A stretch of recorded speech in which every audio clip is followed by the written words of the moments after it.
And we're live.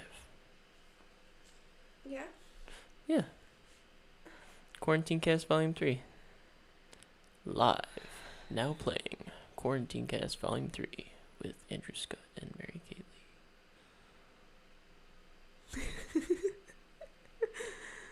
That's what's going on. I know. I don't know if it's... This sounds better to me. I don't know if it's just because I only have one ear going. But the audio sounds better in the headphones than previously. What do you mean by better? Like less, I can still hear the fan, though. Yeah, a little bit. Well, I hear it more like from here than my headphones. I don't hear it in the headphones. Do you? I think I do. Is it in the headphones or real life? Oh my gosh. It's all the same. I doubt you hear it, like the fan with those headphones on. I don't know. So extra. It's okay. You're camped out. You're ready. I'm definitely not sorry. You shouldn't be. This is one of the greatest things. Shout out to your mom for getting this for me. Carrie Scott. One of the greatest gifts I've ever received in my entire life. Wow. Carrie, you should be proud. Oh, I mean, I wanted it for a reason. It's just phenomenal. Mm-hmm. I'll have to let her know. She has to listen to this podcast now. So just be wary. Wary or weary? Wary. Wary. Just be wary that your future mother-in-law might listen to this. Have your parents listened to any of them? I don't think so. Not to my knowledge. Okay. My dad likes my videos on LinkedIn once in a while. I know he does. I think that's Actually, cool. last couple days he has. I think that's cool. Yeah. We have to FaceTime your grandmother. We do have to FaceTime my grandma. Maybe not tonight, but soon. Yeah. Tomorrow. Agreed. For sure. Yeah. A few days overdue for my birthday. We're good. Yeah. This is a cool little thing, though. If it was wireless, that would be... Yeah, how would you power it, though? Batteries, I guess? You know what batteries do. Batteries suck. Chargeable battery? Rechargeable batteries? USB? Oh, yeah. Same way the fan works. Yeah. Or like anything else nowadays. Well, this is the most recent example, yeah.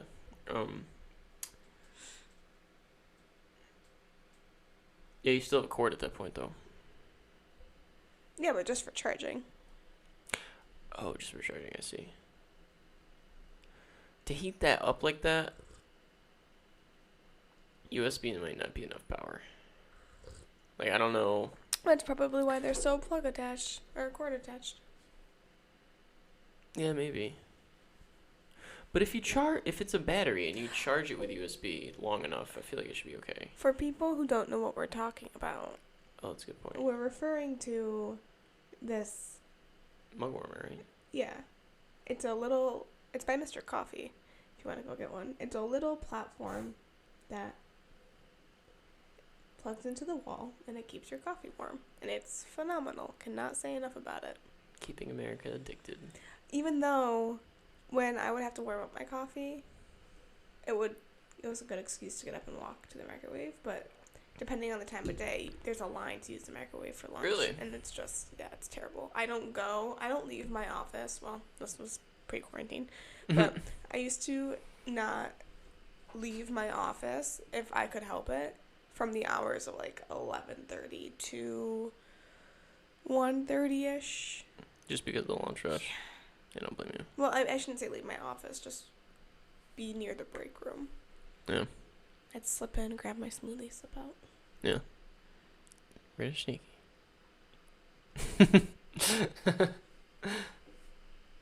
Yeah. Yeah, Anyway. I want to do these podcasts more. I know you do. These quarantine casts. Well, I want to do these podcasts more, but while we're quarantined, it seems like an opportune time to do them. I'm game. But I can't afford to give you hours each day, especially with Cap. Yeah, So Well, you mentioned something earlier about doing this daily, which I don't think is sustainable. No, I agree with that. I don't think I could do it daily, but I don't think it would make sense at this point to do it that much. I agree. We're not that interesting. And we've got other shit to do for sure, like Yeah. Hap and whatnot. It's not practical, right? But if I had all the time in the world, I would do it every day for sure. Oh, I would want to. I think it would be cool if we didn't just sit down and shoot the shit, but if we had the intention with like a word of the day or like a theme or something to go off of. Okay. Be like, today we're going to talk about something obscure that no one would think about. Geometric unity. Oh, God, no. I have to understand it first. It's so crazy that humans vary so much in their, I don't want to say just purely intelligence, but maybe like capabilities. Yeah. It is crazy. Just thinking of like Weinstein to me. I don't know. Or Zev, his son. Oh, Zev's like, when the video that we watched of Zev, he was 13 in the video, right? Or 12? 13. Fuck. And he was talking like a fucking scholar. Distinguished scholar. Yeah, he's very articulate for a 13-year-old.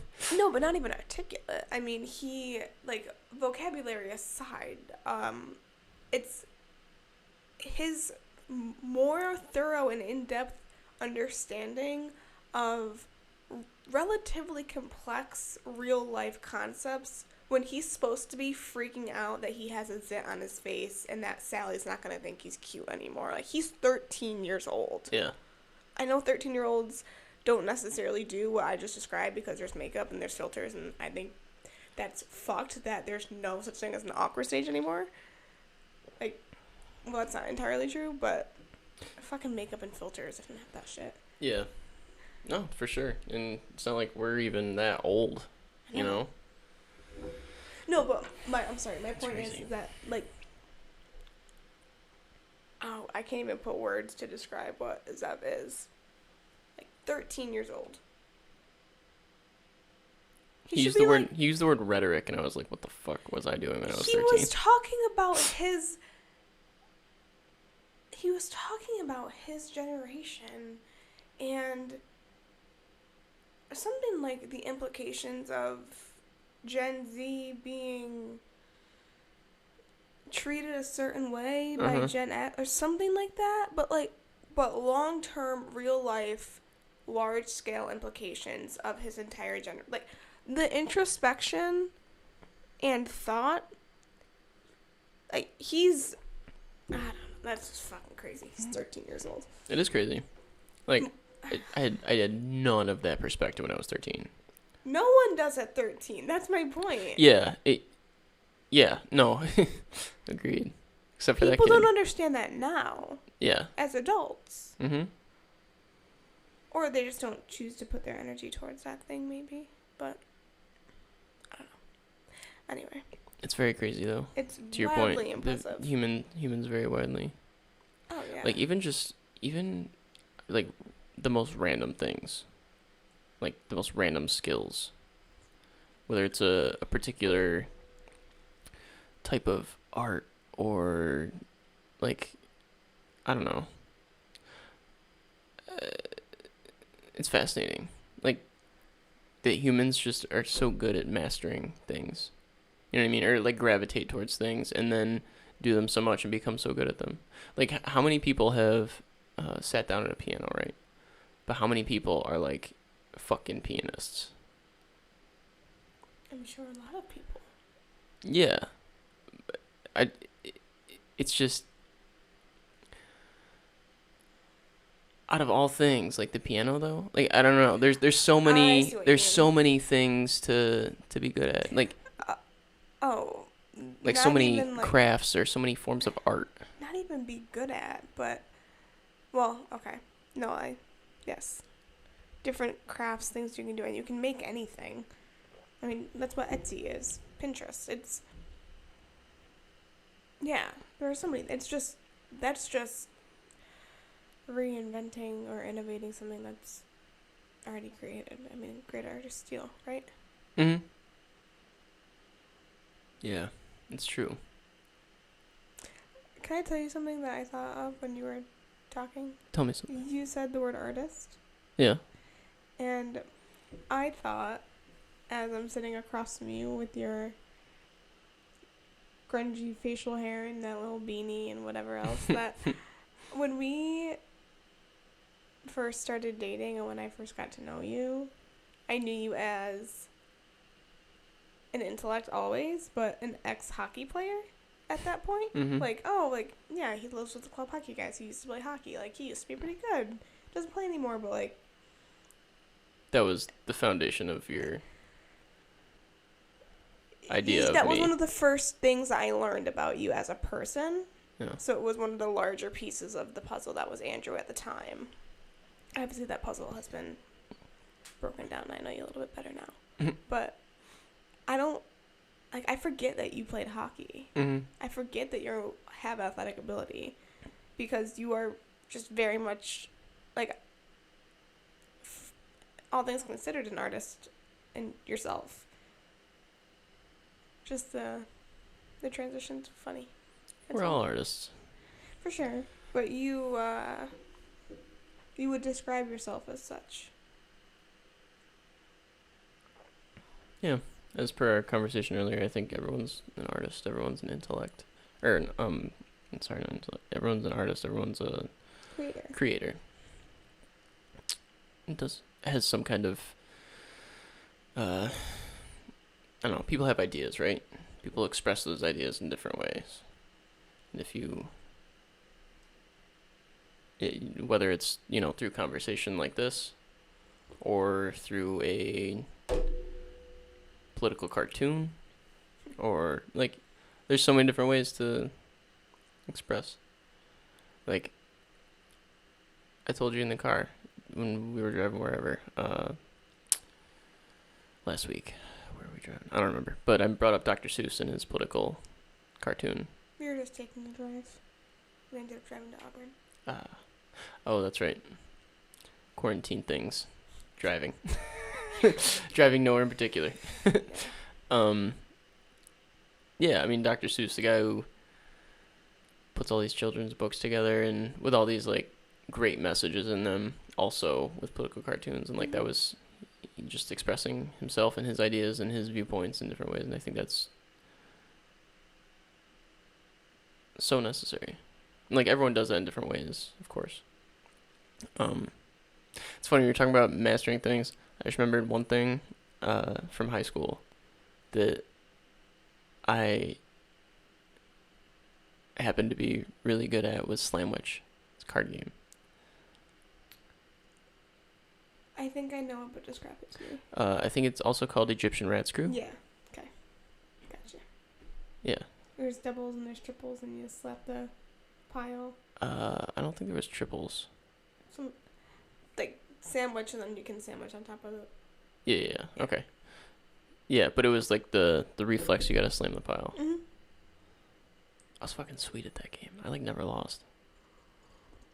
I regard that to this day as my one true hidden talent. Really? Yes. That is the thing that I know of that I am most proficient at. Like, that is my highest percentile skill, Slamwich. How is it that I am learning about this now? I'm just curious.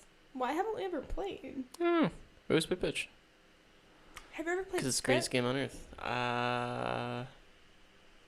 Is that with you have two piles and you have to get down to nothing? We've played that together.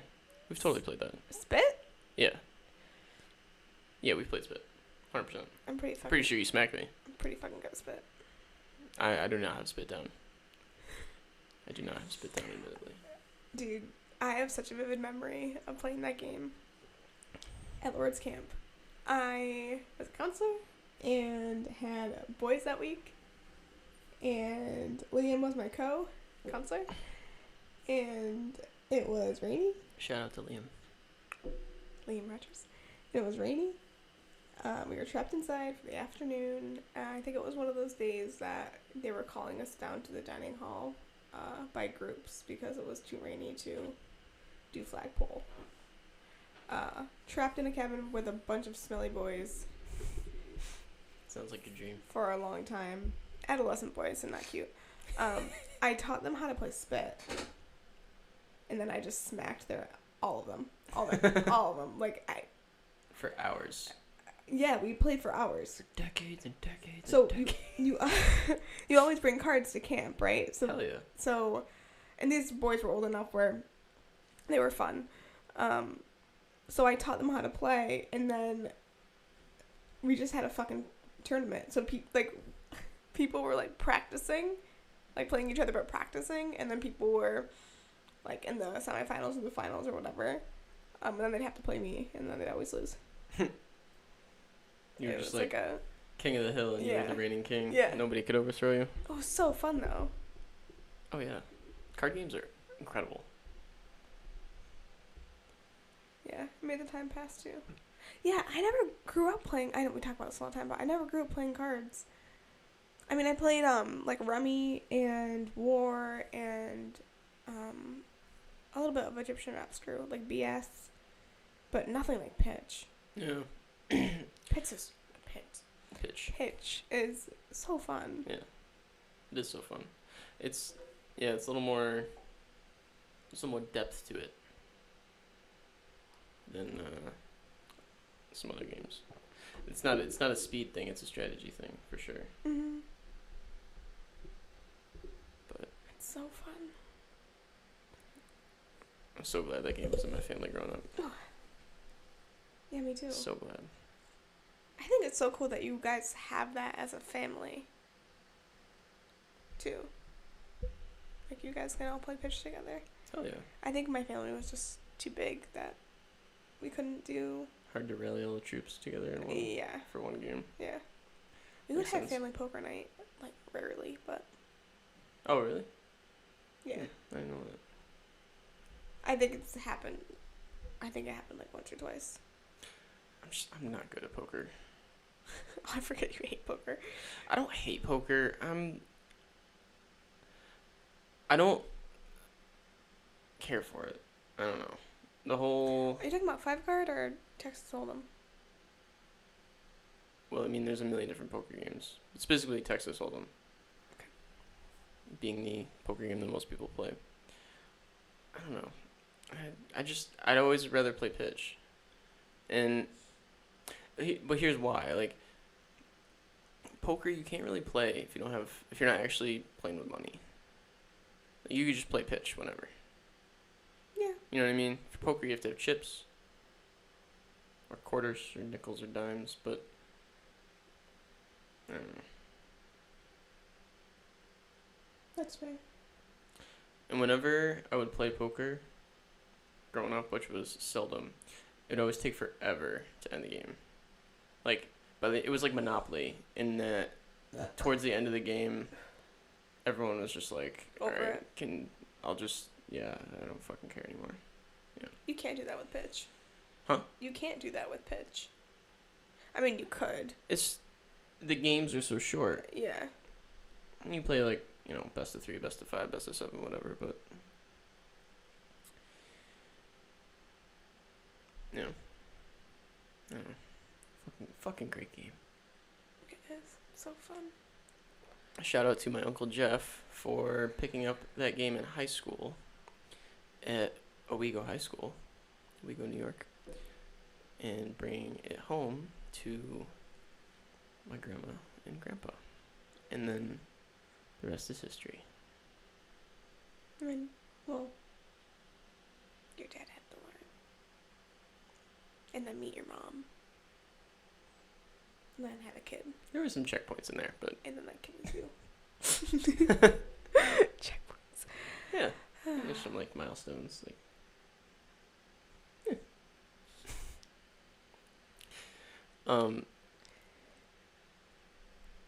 can we talk about geometric unity for a little bit? Not like the details of it, but just the implications of it. Sure. Implication, sure. Burps. Just put forth on his YouTube channel. But he's been developing this theory for the last 37 years. He gave a lecture like 7 years ago at Oxford on it, and then nobody really took interest to it. But it's a theory that's below Einstein's. So, with Einstein's theory of relativity, I believe it is, it has created a lot of the physical limits we have today. At least the theory has a lot of physical limits that, in things that are unexplained. So, Holes. yeah, what Eric did was, well, basically Einstein's theory of relativity was based on this one area of geometry, and then there's also Bohr, and I don't know the details on him, but this other kind of competing theory, and these theories don't always play nice together and whatever, but obviously, we live in this world where obviously things do play out, and everything ultimately does play nicely together. So obviously there's some disconnect there. But Bohr's theory, and I don't know the name of it, was based on this other form of geometry. So you have these two theories from Einstein and Bohr, each originating from different forms of geometry. And Eric Weinstein's theory is called geometric unity because it's a attempt to combine the two in some fashion. Not Einstein and Bohr and their theories, but the actual geometry that creates those theories.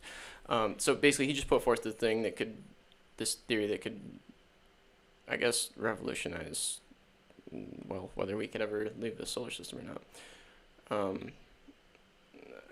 More or less. Well, seriously, it's the. I know. His whole thing is breaking the Einsteinian speed limit. I mean, just to hear him. For those of you who have no idea who Eric Weinstein is, and from someone who does not understand physics or math, like, really well fundamentally, that's not even accurate nor relevant, really. Go check out Eric Weinstein. Just, even if it's not a podcast, that's not his. To hear him talk about the notion of, like, having to leave Earth and the urgency and the solace and seriousness in which he talks, his nonverbals, for one, it's just it's just, I'm trying to find words clearly and they're not coming, but it's sobering, I guess, to have such a smart, gifted man who has good intention and who is honest, as far as I can tell, say, well, we need to fucking leave this planet. And also, while we're here, we need to kind of have a small revolution because our government is fucking lying to us and has been.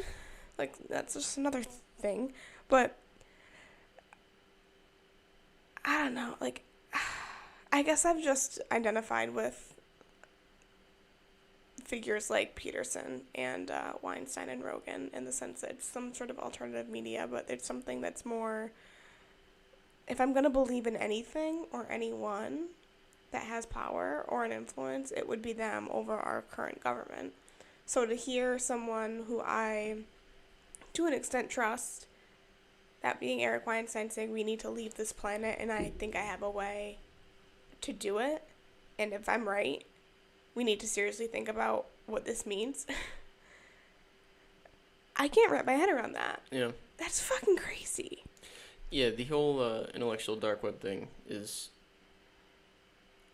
interesting. Yeah. It seems to be a lot more have a lot more integrity than the Yeah. quote mainstream news. A lot more transparency in terms of intention.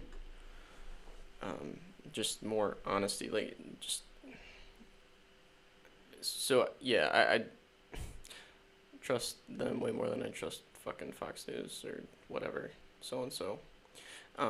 Especially after everything that just erupted with all like the mask stuff and the World Health Organization saying that they're not effective and whatnot. So now that you have, obviously they are fucking effective. Like, why do you cover your mouth when you cough? Like, duh. But so to have somebody who's like Weinstein, a little more honest and has a little more integrity than some of these other powerful and authoritative people, come up with something and say this as earnestly as he did and have as much confidence in that shit as he appeared to as well. He said that if it's wrong, and I don't think it is, then or something like that, very matter-of-factly, like he doesn't think this shit's wrong. Like he has confidence in his theory. He's also been sitting on it for over 3.5 decades, which is another thing. Yeah. And that's nuts. It's fucking nuts. I know. He's 54. Yeah. Came up with this shit when he was, 19, I think? I don't know. What's 54 minus 37? 19. He was at Penn. As an undergrad. 34, 37. He's 54 years old. He's been sitting on the theory for 37 years. Can't do math right now. Anyway. Math is hard. Math is hard. Something I just thought of. What? I think part of the reason why, or just a common factor,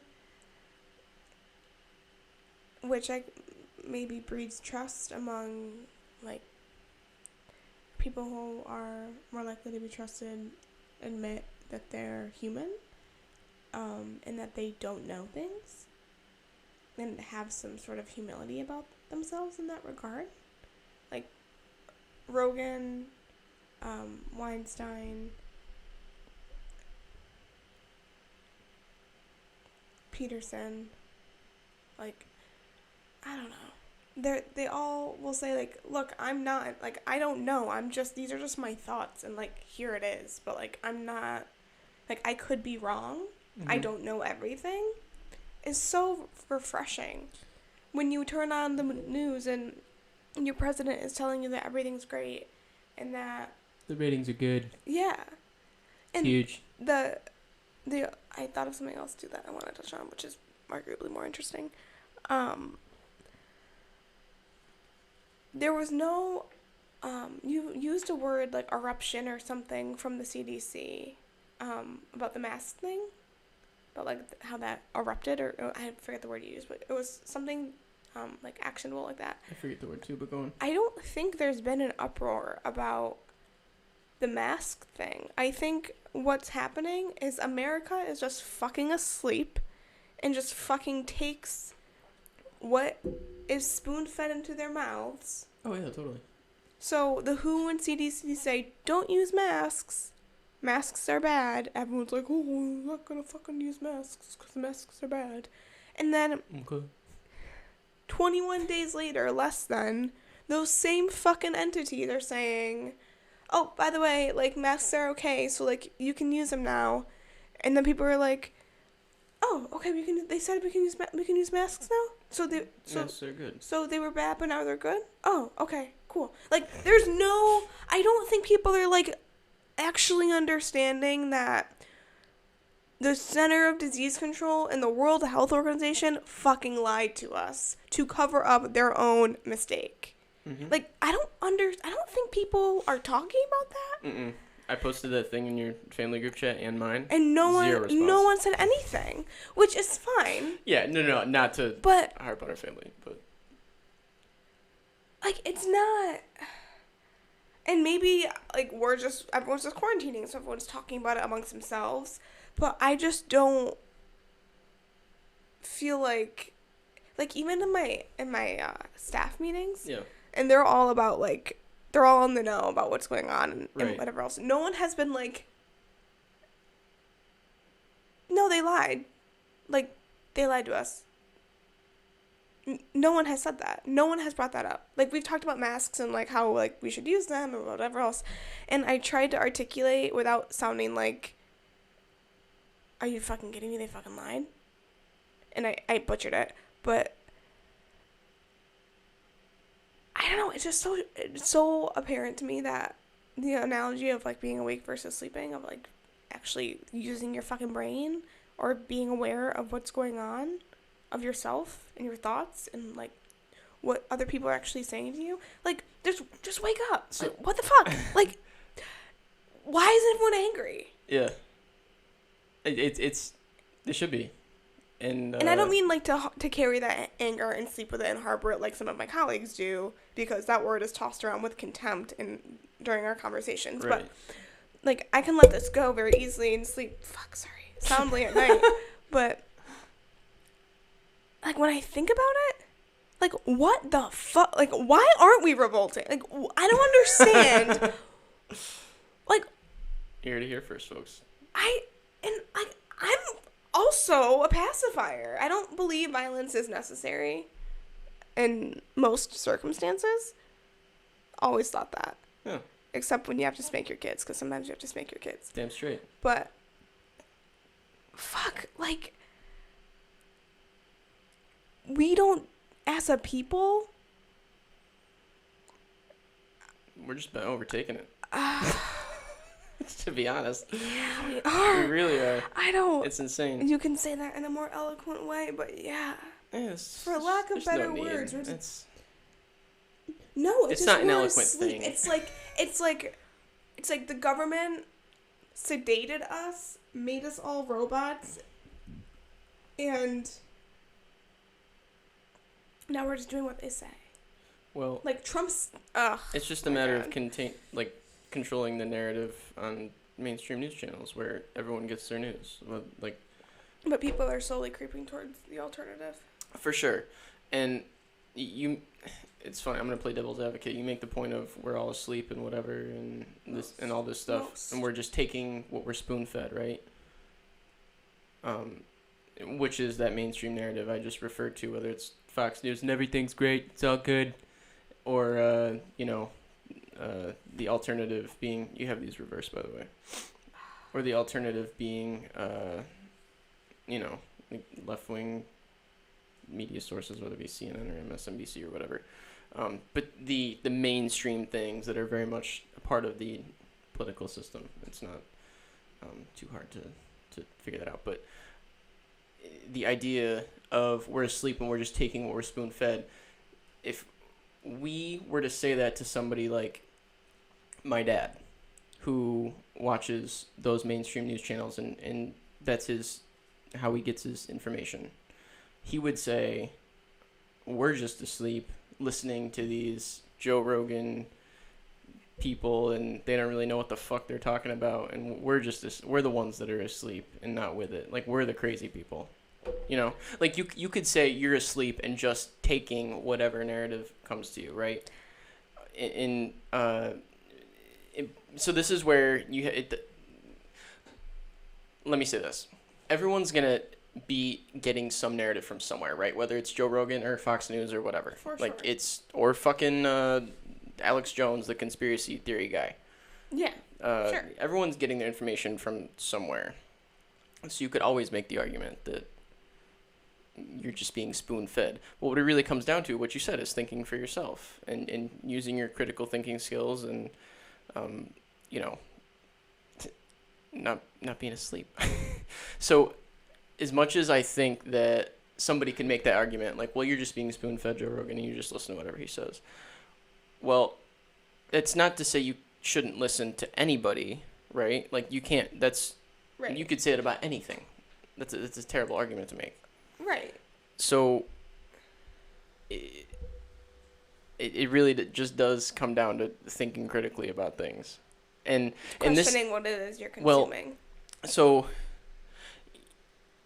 if let's use my dad for an example, not just because I'm thinking about I've had conversations, with Fringe Ideas about him, or I've had conversations with him about Fringe Ideas in the past and other alternative things, and I know you have.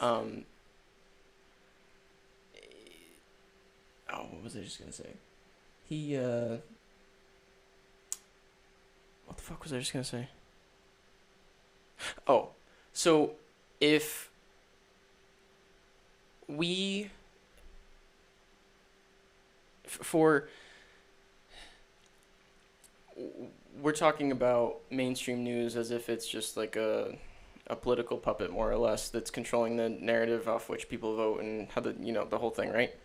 So if somebody who for 51 years has watched Fox News and all these channels their whole life, how likely are they to be open to the fact that it might not be true? Like, you're shattering their entire world, their entire belief system. So it's painful for that to happen, right? Yeah. So it involves confronting something that you're wrong about, and your ego doesn't like that. So your ego says, fuck these Joe Rogan people. Fox News is 100% what's up. You know what I mean? And so that's in play as well, I feel like. That is a very good point. Yeah.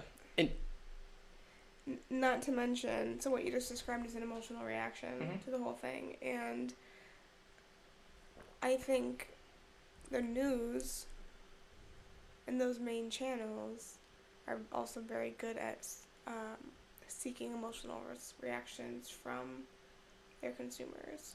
The whole thing is the whole thing is just emotionally charged because of the sound bites and you're having a 2-minute conversation and you're not in the same room and just it's what they want, though, too. I know, because it keeps all of those people who have been watching Fox News for their whole lives emotionally attached and identified to those ideas, whereas I would trust a long-form podcast with a person who is open-minded and an expert on a topic more so than whatever fucking clunky 20-minute news clip you can put together to push your narrative. And, yes, what I just said is bias, and I understand that. With commercials in between, don't forget those. I lost my train of thought. Fuck. You'd rather listen to a conversation with an expert. Oh yeah, it's not emotionally charged, and for people who who's to say that you're wrong and I'm right and whatever, and alternative versus main and all that stuff. If someone were to say that to me specifically, I would say you don't live with Andrew Scott. But I also just think we're wizards. And to be honest with you, most people are muggles. I think Rogan's a wizard. Yeah. I think a lot of the people that he talks to are wizards. Mostly, I would say. A lot of the people that he talks to. He talks to a lot of fucking people. I don't know. There's a reason why people get tattoos of Joe Rogan. Yeah. And there's a reason why he gets millions of views on a podcast hours after it's released. Because people want that kind of genuine interaction. Yeah. That's not, because we're starved for it otherwise. Yeah. Yeah. 100%. It's so funny because even was it recently? I think somebody went on his podcast that had a book coming out or something like that, and I think they got blasted for just being on to promote the book and whatever. That's bullshit. Not necessarily. You're going on a show that's outside of the mainstream, but you're just trying to push your book, and like you have this financial incentive to like sell this book, and therefore you're not really being genuine in your conversation. One could argue, right? Because you have to push this book a little bit, and you have to support the ideas that it supports, and communicate to the people who might want to read the book, so that say what those people might want to hear, so that they might want to go buy your book. And therefore you're not really being genuine, right? Because there's a financial incentive there for you to do that. Well, guess what? People go on Fox News and MSNBC to win fucking elections. Forget a book. To win elections and govern the country. Forget a fucking book. Like, that is so crazy. So crazy. But we just like, it's so funny. I remember one distinct conversation I had with my dad, and granted, we were both drunk. It was like 3 a.m. and I remember exactly I know you did. what you're talking about. And I got really frustrated. I made a point, or we got 3 a.m. by the fire. We've had a lot of drinks, and we're just shooting the shit and whatever. We end up talking about Jordan Peterson, and I was shitting on mainstream news, and I made the point that like they take money from all these lobbyists and political campaigns and this and that and da. And my dad was like, well, this Peterson guy, like he takes money from somebody. He makes money, right? So he's biased too. Like, so I think I said to him something like, well, yeah, everyone gets like paid somehow. They're making a living, you know what I mean? Like, so can we just not trust anyone then because everyone's biased? And he was like, yeah, I guess not. Like, yeah, we just can't trust anyone. And that's not exactly how it went, but that was more or less. And that's just, what? Like, I don't know. That's crazy. That's digging your heels in on your... That's digging your heels in on your initial stance on the argument or discussion, and not being open to the possibility that you could be wrong, or that there could be another answer. I don't as much. Yeah. But what he did was he didn't like. If we're dueling, and it was a duel between me and my dad, it's not like he made that argument and that was like it. He won and I lost. It was like we both just shot ourselves, I guess. It's like, oh, yeah. Okay, well, what's like nobody wins then. I guess we're all fucked. Like we can't trust anyone because everyone takes money from somewhere. Right. Like, it's late. Again, like context. 3 a.m. You guys are drunk. Whatever. Yes. It's lazy. It's important context. Well, it's also like you're more emotionally charged. You're drunk. Mm-hmm. So. 100%. But. And we never revisited that conversation. No, you didn't. And that's okay. Maybe someday. But I don't know. I think just being open-minded and truthful and genuine is just the most important thing. And as soon as you lose that, you lose trust. And if you don't have trust, you can't have a relationship. And that's a relationship whether it's with your spouse or yourself or the viewer of your show or listener to a podcast. Like anything. People. Or government is people. If you don't have trust, like, fuck you. Like, you're good luck. It's scary. It's very scary. So, what were you about to say? No, go ahead. Going back to the geometric unity thing, if this turns out to be some crazy revolution in the world of physics, Einstein 2.0, wouldn't that be funny? Einstein to Weinstein. But, anyway, what the fuck happens then? You know what I mean? One of the things that Eric said on the podcast was like, if this is right, then I don't, like, quite frankly, I don't know what the implications are. Like, are we going to have some crazy bomb? Are we going to be able to teleport? Like, I don't know. I don't know what the implications are. And I mean, teleport. He was talking from like I know. a political weaponary or Yeah. weaponizing Weaponizing, yes. standpoint. Teleportation, whatever. But how could it be used by an entity such as the U.S. government that doesn't necessarily have the most trust in its American people don't necessarily have the most trust in it right now. Fucking scary. Really fucking scary. I mean, we're 24 years old. We're going to see some crazy shit by the time we die. Some crazy shit. I don't know what it's going to be, but it's going to be fucking nuts. See, like, okay, I have such trouble with this. And I'm going to throw a curveball that is not as much broad implications, but just my thoughts around this whole thing. Mm-hmm. I told you earlier today that in the idea of creating things, and we were prompted by seeing children that I want to have a kid. Mm-hmm. Eventually. Mm-hmm. I don't mean right now. For That's the good. record. I'm busy right now. In the middle of something. Kid? Maybe later. Yeah. I think if we were in a different world, I'd absolutely want to have a kid. But then we have conversations like this, and I'm reminded of the reality that the human race is in. I'm like, I can't bring a fucking kid into this.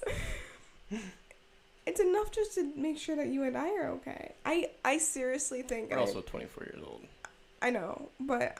Which means that we have, let's say, maybe 60 years to live. We're both in good health. Mm-hmm. Fuck, like... 30 years from now, we're going to be in our 50s. And I think we're going to have seen some shit. Oh, yeah. Definitely. And we're going to be in our 50s. Like, imagine things get really bad. And I don't know what that looks like, but we're in the middle of a pandemic. The U.S. is not responding properly. And this is going to have detrimental effects upon our economy. I'm assuming. Mm-hmm. Already has. Yeah.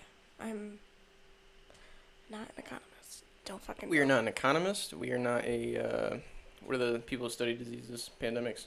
Epidemiologists. We're not high school science teachers. Let's be real. We're two curious individuals that listen and read and learn about things. And that's about it. I want to talk about them.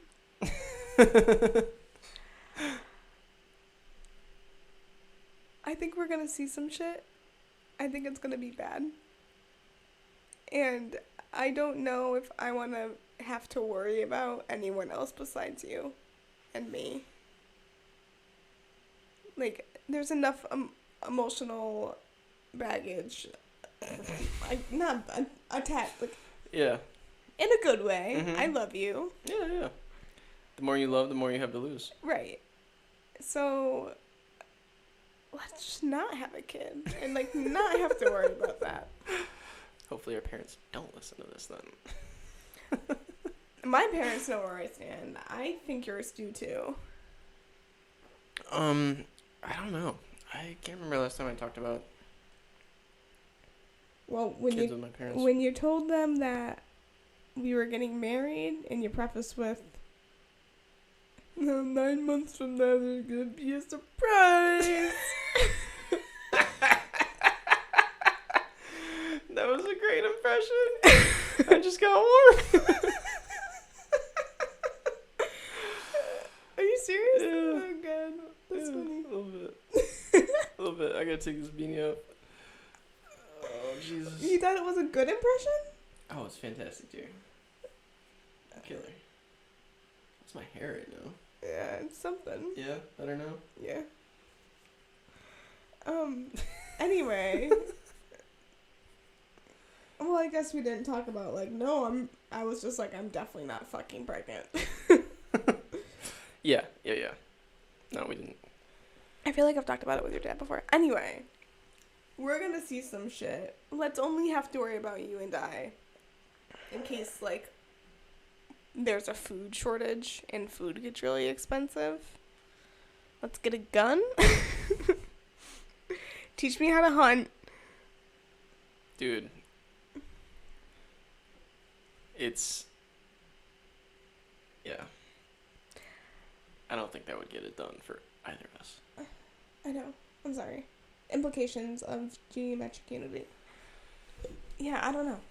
Can you imagine if we can travel outside of this fucking solar system? No. To another Earth? No. Because I do agree with him that we are not... we have the physical capabilities.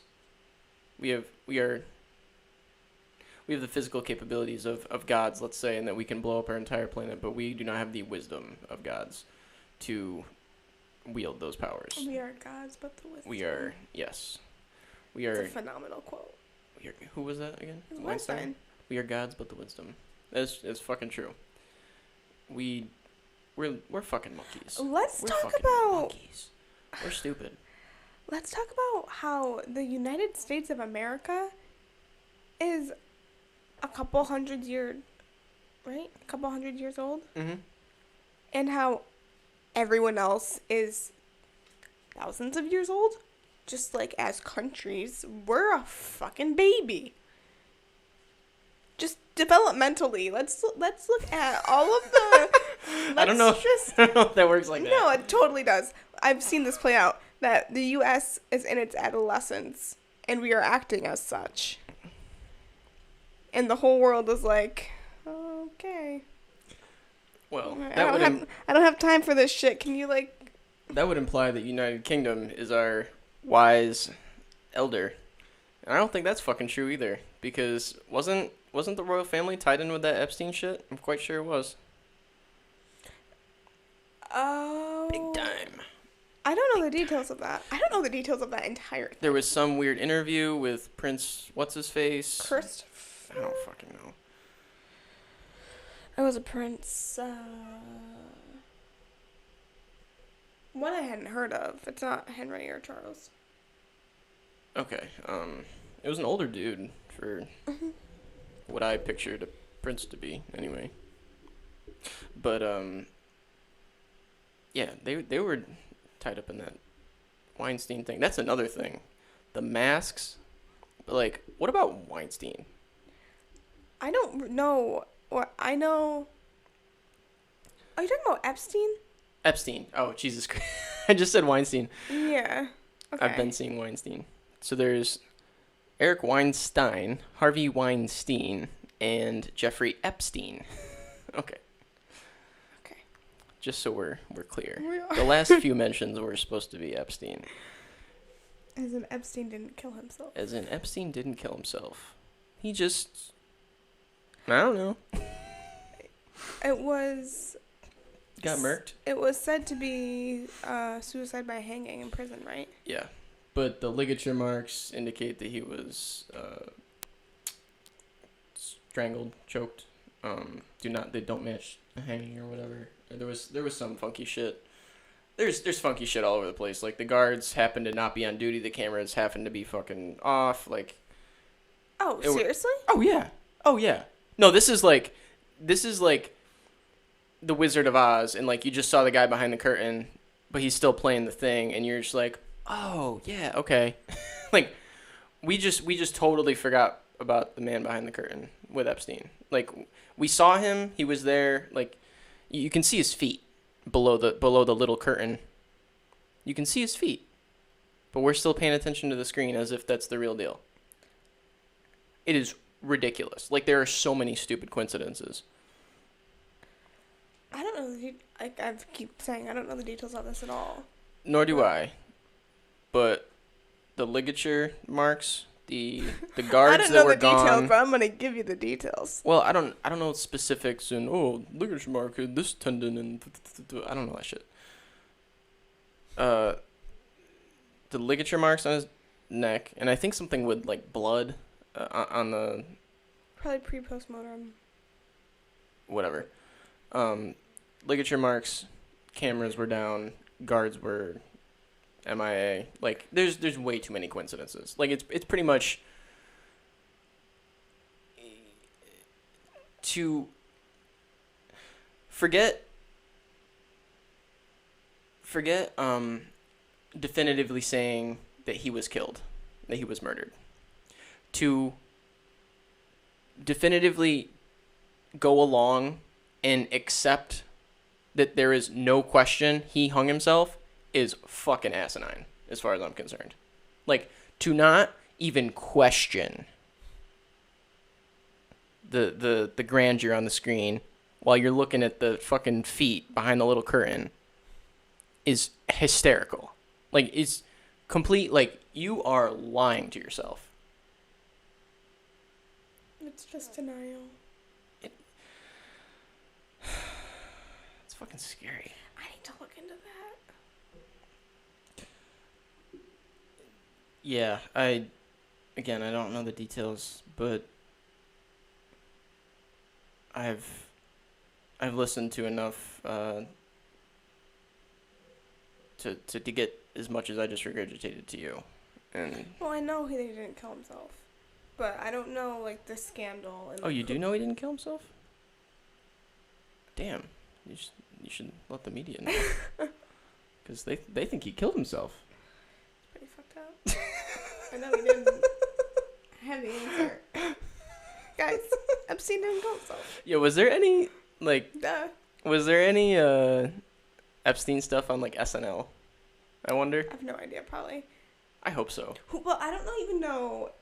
He was the owner of a hedge fund, Yeah. but he was seemingly... Incompetent. Yeah. So he was someone's puppet. Mm-hmm. Well, And it was the I don't think it's Clinton's that. puppet? The details on that are not clear Okay. at all. He had a fortune that seemingly came out of nowhere. He was the manager of a hedge fund that, according to Eric Weinstein, who met him and talked to him about hedge fund stuff, Weinstein says that this man seemed to not have any fucking, like, did not behave like a hedge fund manager. He said that when he met with him, it was himself and Epstein, and I don't know if there's anybody else in the room, but there was, besides this other person I'm about to name, but also this, not name, there was a girl on Epstein's lap while they're having a conversation about business, and he's just bouncing her up and down on her lap. A girl, like... I don't think he gave an estimated, I think he said young woman, like young girl, Like, young they woman. were, like, gonna have... Like, was it a sexual relationship? It seemed like Epstein was just pimping and one of his hoes was sitting on his lap. I think that was the gist I got. How old is the woman? Young, attractive woman, I believe was the description. But not a minor. No. Okay. No. Okay. But point being, this man did not behave or seemingly have the knowledge of somebody who manages a hedge fund and is actually, like, in the weeds and knows what the fuck's going on in that world.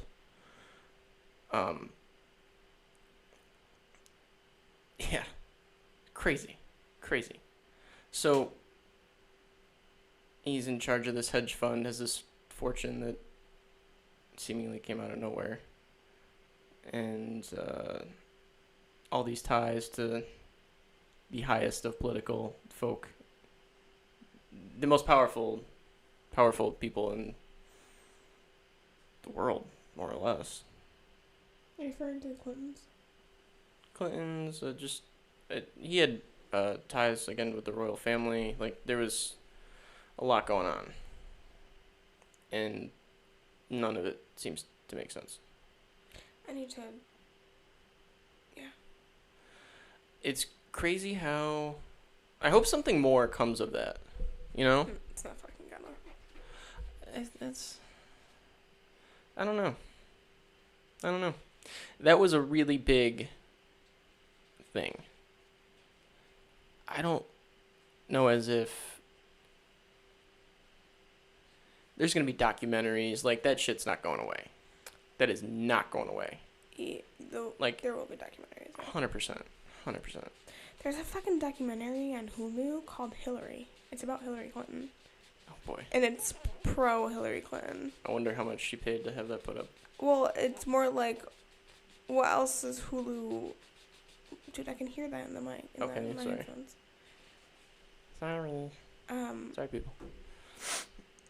I lost it. I'm sorry. I'm not Hillary, good Hulu. at this tonight. Not good at this? We're just chatting, dude. We're chilling. You don't have to be good. We're just hanging out. It is weird that there's a... I mean, everything is... These different paid platforms choose to have whatever content they have on there, and it's probably for reasons, and there's incentive and whatever else. With that being said, we just watched Louis C.K.'s newest special and paid, which was fucking hysterical. It was fucking hysterical. He's fantastic. I Top. want to watch his old specials. I would, yeah, for sure with you.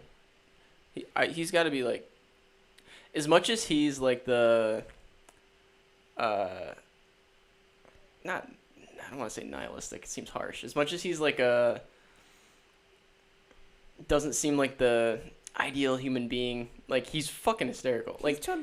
He's totally not. Yeah, no, but doesn't. Nor does he have any aspirations to be. He's like, oh no, fuck these people. Like, fuck. I don't fucking care. Like, let me just jerk off in front of some people, and like, he doesn't give a shit, and it's. He, I was really curious to see if he was gonna reference everything that's happened. And I was thinking about it after we watched it, and I think he did it very, very tastefully. The whole thing. I mean, he made subtle jokes about it. He opened with, "What was your past 2 years?" Like, that's fucking, like, yeah. And it's just him and his cadence and his nonverbals, and it's like, he's hilarious as a person, but I thought he handled the whole thing very well, and then he was like, "Do you guys want to talk about it? Let's fucking talk about it." And then he gave, I thought was a well-put speech on, like, at least to me, when he was saying, like, if you ask someone if you can jerk off and they say yes, say, "Are you sure?" And, like, that was a joke. But then he got into this more serious point of, like, sex is weird and, like, there are blurred lines and you have to check in and, like, that's what you should do. And that part seemed genuine. Mm-hmm. I thought that whole thing, and then he was like, "Why do I do it? I don't know. Everyone has their thing. And now everyone knows my thing. Obama knows my thing. I don't know why I do it. I'm good at it. And I like to do it with other people." And, like, but it's just how he's wired. Funny, yeah. And then he was like, "And now we're done." Like, yeah. I thought the whole thing, I mean, he's a comedian and that he crafts this experience. And so that's obviously planned. But Right. I thought the way that he did it was still very tasteful, but still very much him. Absolutely. He didn't change. Like, he was still making jokes about pedophiles and, like, having his, like, whole gamut of things to laugh about. Yeah. And I also respected that he didn't shy away from any of the things that he normally goes after. Yeah, he was doing his thing. Yeah. I thought it was As very if good. he didn't miss a beat, it Yeah. seemed. I had to go to It was- Poland to do shows. Like, that was funny. That's just hilarious. That was funny. I brought him up, though, because we just watched his special and we bought it privately on his website for $7.99. We sure did. And I don't know. We own it now? Or is it a one-time view? I think we can go watch it again if we want. Cool. I gotta think that's so much more profitable for him to, like, Oh, yeah. cut out Netflix, the middleman. And when you have somebody like a Netflix, or in this instance Hulu, we were just talking about Hillary in this documentary, like, I don't know, do you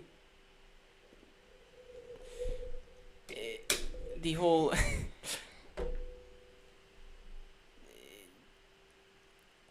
I don't know, there's something weird about the middleman, right? And they get incentivized to, behave certain ways and whatever. But if you're just an independent dude doing your thing and putting your stuff out on your website and charging money for it, like, What? You Anyone can do can whatever do the fuck that. you want. You can do whatever the fuck you want. You know? So, like, can you imagine if Game of Thrones, a new season came out, and the producers and directors and people that own the rights were like, you know what, HBO, fuck you. We're going to distribute this and release this ourselves. You can buy the new Game of Thrones season for $24.99, and it's yours. And that's it. And that's the only way you're gonna get it. I have a feeling that everyone would still buy it. Like 100%. 100%. So my guess is that, and I know there's an advantage to having a distribution network, Yeah. and that is like Netflix and Hulu, and they obviously you can leverage some scale. But if you're a Louis C.K. or a Game of Thrones, you can pay good money to have somebody advertise your shit for you, promote it on your site, and like probably be a lot better off. And oh, by the way, free of the baggage that comes with having your thing followed by a documentary by Hillary Clinton that is kind of, you know, questionable, let's say, in terms of, I'll leave it at that. It's just, you're free of any nonsense, any affiliations. It's just you and your thing. You can do whatever you want. You're the boss. Like, and it's more profitable. You don't have to pay the middleman. It just seems like a more advantageous thing. And I imagine that that's going to happen more and more in the future. Like, so let me finish this point. You have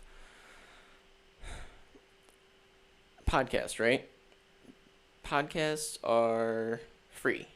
They're an open source thing, and it's like your own distribution. Like, you distribute them through like you have to host it somewhere, but you don't really have any ties with that hosting company for the most part. Like, you know, somebody pulls up Apple Podcasts, puts in your thing, and you're good. And there are some networks. Is it Luminary? Luminary is like a Netflix of podcasts. Mm-hmm. So they have exclusive podcasts like Russell Brand and Trevor Noah that are on Luminary. And if you want to listen to those podcasts, you have to pay them. You have to pay Luminary to do their thing, or to get their podcasts.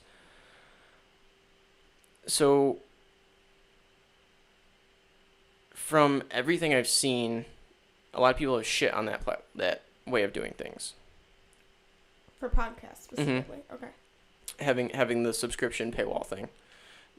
So either, and maybe it's not this simple, but if it's better and more profitable for the podcaster to do all the advertising and stuff themselves, and, you know, no middleman, just them and their podcast instead of the subscription.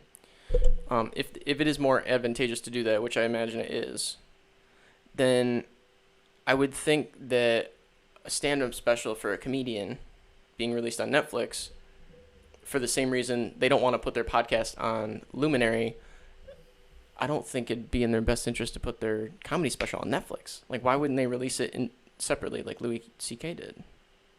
You know what I mean? I think the reason Louis C.K. did what he did is because Netflix wouldn't allow him to. I'm not saying that's not the case. What I'm saying is, what happens when, you know, Louis C.K., let's say he gets paid $3 million to do his thing on Netflix. Well, he just released this special and he just made 8. So he has this moment like, oh, maybe I should keep doing this. And then he doesn't want to go back to Netflix. And then Tom Segura and Bert Kreischer are like, like, we can just do this ourselves. Like, we don't need Netflix. Like, we have a Twitter following. We have distribution. We don't need fucking Netflix. You know what I mean? Yeah, I do. So I could see that happening. Mm-hmm. Like, So to give you some context, one thing I've noticed, and maybe this is a coincidence, but Russell Brand has done a lot more shit on YouTube in the past like 12 months, which I think is similar to. Is Russell Brand white? Yes, looks like Jesus. Has an accent? Yes. Okay. I think he's English. Yeah.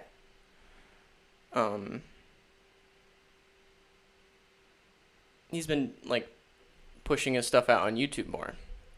I've seen, including like snippets from podcasts and things, like probably too. It makes me wonder if Luminary is influencing him to put out shit on YouTube so he can gain an audience there and push people to Luminary. But I think what he's gonna end up doing is seeing that he doesn't fucking need Luminary. Like, why would you have a middleman if you don't have to? It doesn't make any sense.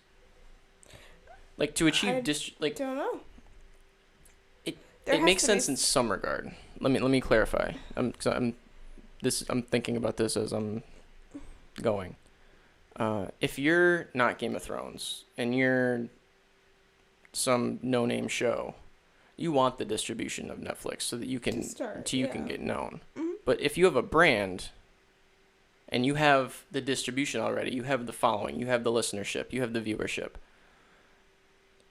I would guess you don't fucking need the distribution network of a Netflix, of a Hulu, of a Luminary, anything anymore. Like, you have your tribe of people, your followers, and if your shit's that good, they're obviously still going to pay money to get it. Or they're just going to want to support you because they like you. Mm-hmm. I would pay for Rogan if his podcast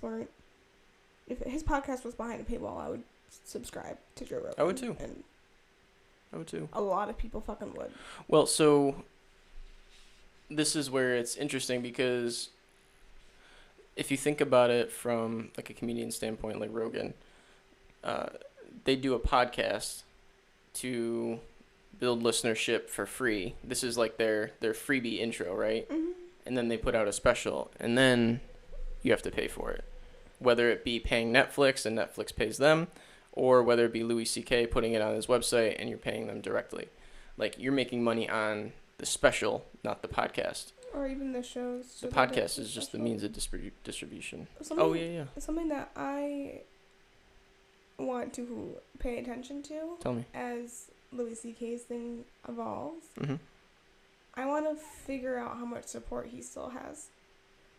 And how many people... Like, I don't know if there's a way for me to get those numbers, but I'd be interested to know if his viewership has dropped. Probably a little bit, but... If I had to guess, I'd say it wasn't largely affected. Probably not. You probably got a negative effect from people who are like, on him. But the people who actually like him, it probably gave them reason to dig their heels in more and like him even more, honestly. If I had to guess. Like, maybe. It's the same... It's... You know how we've talked about, like, job interviews and stuff, and, like, what if you just wore, like, something really wacky just to stand out? And, like, you're differentiating yourself, which is a good thing. You're going to be remembered that way. And you're being bold and courageous in doing so. It's like a means of the person going in for the interview, testing the employer as to whether or not they're open enough to, whatever. So it's like a qualifier for the qualifier, the person who's supposed to be doing the qualifying. It's like a reverse thing. Well, both people qualify, but you know what I'm saying. It's almost like that's what Louis did with his whole thing. He's like, if you like me, you're going to have to like me after I jerk off in front of a bunch of people. And get in a bunch of trouble for it. And the people who do, as a result, really like him, is what I would guess. I don't know. It's very interesting. It is. Do we know if toilet paper is still scarce? Still a rare item. Why? I'm just curious. It's been in my hand for the last 20 minutes. Can you check the time? I can check the time. It is 8:59. Okay. You want to wrap this up soon?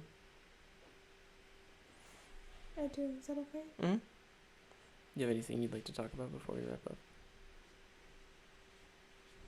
All of this conversation and ones we were having offline have me thinking about how I want to take the degree that I'm going to get eventually. As far as the 3 tenets that I've talked about, what I can do with it. Teaching, researcher, practice, and the practice portion I'm taking more as like my website, my video, like the videos, like the entrepreneurial, like I don't want to say brand because I'm still like I would still have like clients and whatnot or like small group sessions, but It's your brand though. Your personality is your brand. Your reputation is your brand. you know, the way that mental health treatment and prevention is trending, as far as apps, being able to talk to AI counselors and stuff via an app, and like they're checking in with you, and the apps for meditations and stress management and all of that stuff, mental hygiene in general. I wouldn't be surprised if one day people chose their counselors or therapists by like a Tinder sort of thing. Not maybe that sophisticated, but just that same idea of like these videos that I've been doing. We talked about before me taking them to someone like Carol. Be like, this is what I've done before. If you like it, then great. If you don't, then see you later. It's the same thing. Like, these are some interventions that I run. Like, these are some things that like, this is what positive psychology is. And, like, this is why I study it and use it. And this is what it's done. And this is what it isn't. And, like, all of that stuff. If someone could be like, this is what I'm having trouble with. This is what I think could help me. I like her vibe and her energy. Like, I want to work with her. It's like self-selecting. It's like quality control. Also, more likely for me to have less turnaround in my clientele because of a mismatch. Because they're gonna like you because they've seen all your content already. Yeah. Or not all your content, but some of your stuff. Well, they've had some introduction into who you are and the viewpoints you hold and that kind of thing. Even more so than going in for sure. But it's more like I think they could get a better read on how I communicate, my nonverbals, my energy as me as a person. Would they vibe with that? Right. Because there's a lot of, I mean, this happened to me when I was in high school. My mom made me see a therapist because my friend died, and I didn't want to, and I didn't like him for a lot of reasons. It wasn't a good fit fundamentally. Our personalities did not match. It was also a guy, and I wouldn't have preferred to see a guy.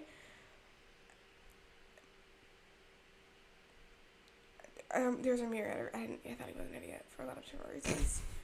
I thought so then, and I think so now, knowing what I know. But I would have to think that there'd be some turnover.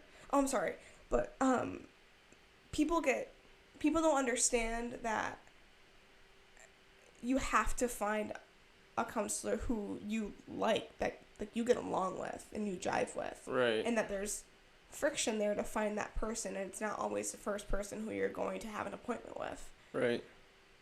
So I think by me being like, this is how I communicate, and this is what I talk about, and this is my sense of humor, and these are my nonverbals. Do you like me? Okay, great. If not, fuck off. If not, here are some people I recommend, or some things that you can try. I don't know. No, it makes sense. It's a way for people to qualify you and you to qualify people. Yeah, yeah. Doctor of Psychology. Doctor of Philosophy. In psychology. Yes. Doctor of Philosophy in Psychology. Counseling psychology. So, is Mike Rice's wife, Kate, is she a Doctor of Philosophy in Philosophy? She's a doctor of philosophy in Greek and Roman philosophy, I think. Okay. Every PhD is a doctor of philosophy. That's what PhD stands for. Yeah. No, I just wasn't sure. Like, does a Doctor of Philosophy in Philosophy exist? Like that? Oh, yeah, you can get a PhD in philosophy. That's so weird. I'm a Doctor of Philosophy in Philosophy. You would just say you're a philosopher. Yeah, just like you'd say you're a psychologist. Oh, that's weird. Doctor of Philosophy sounds badass, though. That's because you like philosophy. We were talking about yesterday how Doctor of Philosophy and the whole idea of like Socrates and Aristotle being philosophers but also being well versed in reason and logic. Mm-hmm. Like scientific method, Socratic method, scientific method, whatever. Not one and the same, but the rigor of science is there. Very similar, yeah. Then I was like, Doctor of Philosophy, but what you're doing is research and that's science. So it's like asking those important questions and then trying to figure them out in a rigorous or more or less objective way. Should be, anyway.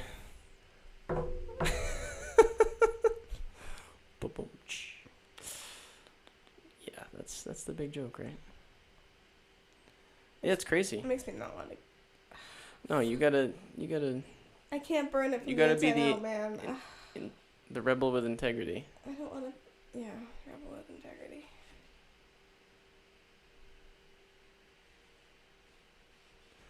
You can't let that affect what you want to do.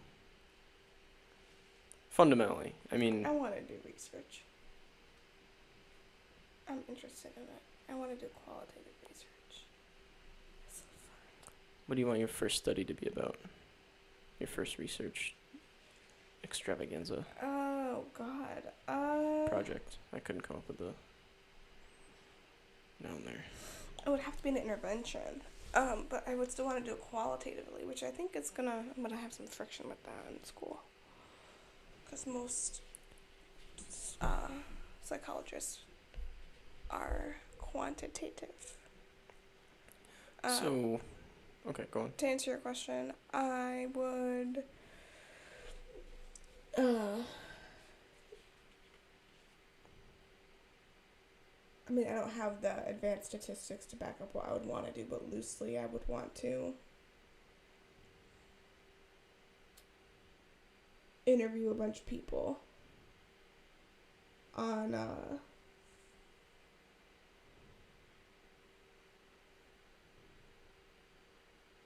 I don't know, their